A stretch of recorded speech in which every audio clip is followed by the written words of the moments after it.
അമരമ്പലത്തും ഒരു 3000 വോട്ടിന്റെ ഭൂരിപക്ഷം നേടിയാൽ മാത്രമാണ് എന്തെങ്കിലും ഒരു പ്രതീക്ഷ LDF-ന് ബാക്കിയുള്ളത്.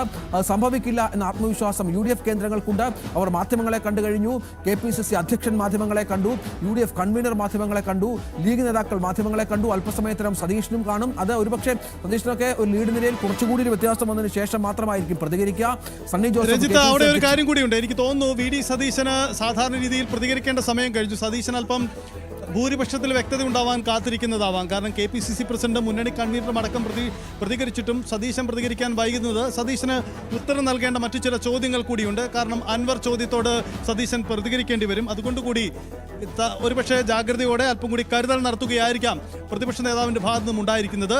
CPM കേന്ദ്രങ്ങളൊന്നും ഇതുവരെ പ്രതികരിച്ചിട്ടില്ല. സ്വാഭാവികമായും അവർക്ക് ചില വാദങ്ങൾ അവർ ഉന്നയിച്ച് മറ്റു വാദങ്ങൾ മറുവാദങ്ങൾ ഉന്നയിച്ച് ന്യായീകരിക്കാൻ ഇടതുമുന്നണി കേന്ദ്രങ്ങളും ശ്രമിച്ചെന്ന് വരാം.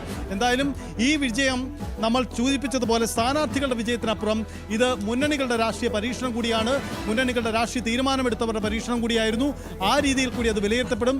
നിലവിലെ ചിത്രം ഇങ്ങനെയാണ്. ആര്യാടൻ ഷൗക്കത്ത് 8000 പരം വോട്ടുകളുടെ ഭൂരിപക്ഷത്തിൽ മുന്നേറുകയാണ്. ഈ ഭൂരിപക്ഷത്തിൽ കുറവുണ്ടാകുമോ അതല്ലേ വർദ്ധിപ്പിക്കുമോ എന്നതാണ് ചോദ്യം. നിലമ്പൂർ നഗരസഭയുടെ മേഖലകളും അവശേഷിക്കുന്ന അമരമ്പലം പഞ്ചായത്തും ഇക്കാര്യത്തിൽ നിർണായകമാണ്. ഭൂരിപക്ഷം കുറയ്ക്കാൻ സാധ്യതയുണ്ട് എന്നതാണ് കഴിഞ്ഞകാല തെരഞ്ഞെടുപ്പ് ചരിത്രം പരിശോധിക്കുമ്പോൾ വ്യക്തമാവുന്ന കാര്യം. പക്ഷേ അതങ്ങനെ സംഭവിക്കുമോ? ഈ ഇടങ്ങളിൽ അൻവർ സമാഹരിക്കുന്ന വോട്ട് എത്രയെന്നതും പ്രധാനപ്പെട്ട കാര്യമാണ്. നിലവിലെ ചിത്രം ഇങ്ങനെയാണ്. PV അൻവർ 13,000 പരം 14,000-ഓളം വോട്ടുകൾ സമാഹരിച്ചു കഴിഞ്ഞു. അൻവർ സ്വാഭാവികമായും അത് 20,000-ന് അടുത്തേക്ക് പോകാൻ സാധ്യതയും തള്ളിക്കളഞ്ഞുകൂടാ. തീർച്ചയായും അതാണ് സാഹചര്യം. എന്തായാലും സാഹചര്യം വളരെ വ്യക്തമാണ്, വളരെ ക്ലിയർ ആണ്. 8063 വോട്ടുകളുടെ ഒരു ഭൂരിപക്ഷം ഇപ്പോൾ ആര്യാടൻ ഷൗക്കത്ത് നേടിയിരിക്കുന്നു. 8063 എന്നുള്ളത് ചെറിയ സംഖ്യയല്ല. 11 റൗണ്ടുകളുടെ കണക്കാണ് ഇത്. 12ാം റൗണ്ടിൽ ഇപ്പോൾ കാര്യങ്ങൾ നിലമ്പൂർ നഗരസഭയിലേക്ക് കടന്നിരിക്കുന്നു. 12ാം റൗണ്ട് കടക്കുമ്പോൾ എന്താണ് സംഭവിക്കുക എന്നുള്ളത് വളരെ പ്രധാനപ്പെട്ട ഒരു കാര്യമാണ്.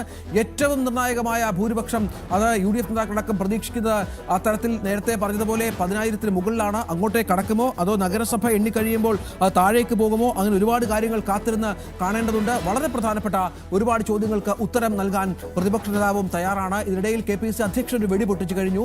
അൻവർ അവഗണിക്കാനാകാത്ത ഫാക്ടറാണ്. അപർണ, അതാണ് VD സതീശൻ പ്രതിപക്ഷ നേതാവ് അൻവർ ഇഫക്റ്റ് ഇല്ല എന്ന് പറയുകയില്ല എന്ന് KPCC പ്രസിഡന്റ് സണ്ണി ജോസഫ് പറഞ്ഞ സാഹചര്യമുണ്ട്.